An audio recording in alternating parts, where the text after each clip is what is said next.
So we often talk about just letting kids play and letting things flow, and I think when our 3-on-3 league, that's just super important. It's feedback is not that big a deal. Let them come out. Maybe you share a few things with them of what they're looking for. So and so is open. When you drive here, they might understand it. But when you get to the 4-on-4 and you get to the 5-on-5 in our summer leagues, I do think coaches can give some wise counsel and wise coaching and wise instruction without taking the play element out of the game. So when we say like the coaching isn't important, well, it's not. If you all you do is let your players play, that's fine, right? They need it, they want to own it. But you can coach in a way that still lets them do that. And here's what I mean.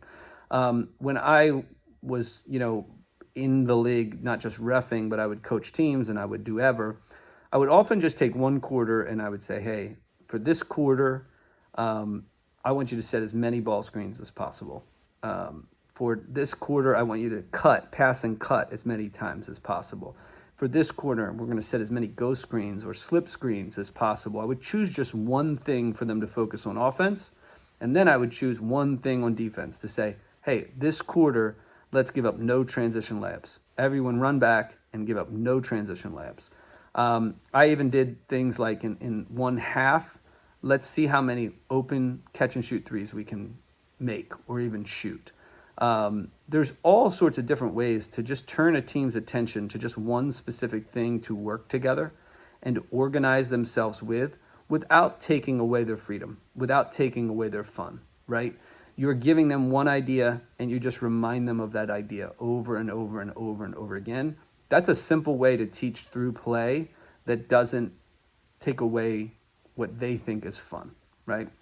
So you could do that with post touches. You could do that with, free throws. You could do it with layups. Any number of things. You could even choose specific players to say, let's see how many times he can get an open look if a kid's not involved.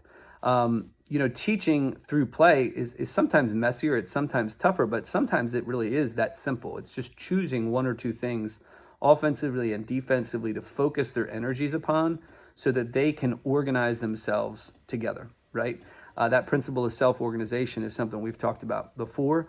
That's true from a personal context. It's true from a team context. Well, you want to have one organizing principle that they can organize themselves around. So if you're a volunteer coach, 4-on-4 or 5-on-5, 3-on-3, it's probably going to be pretty tough to do because they're so young. Like, don't worry about it so much there. Although, there's some groups, maybe you could do that. You could count assists, for example. We've done that before. How many assists can you get this half? And you would just count it, and it's for fun. And, the quarter's going to reset or the half's going to reset anyway.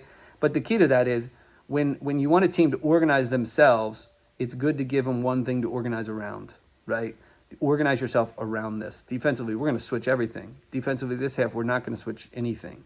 Those are organizing principles that really serve as better teachers than a lot of the drills we do. So it's just a simple teaching thing, coaching thing. If you have a group that's ready for it, give it a try, go for it, and make sure you just keep it fun.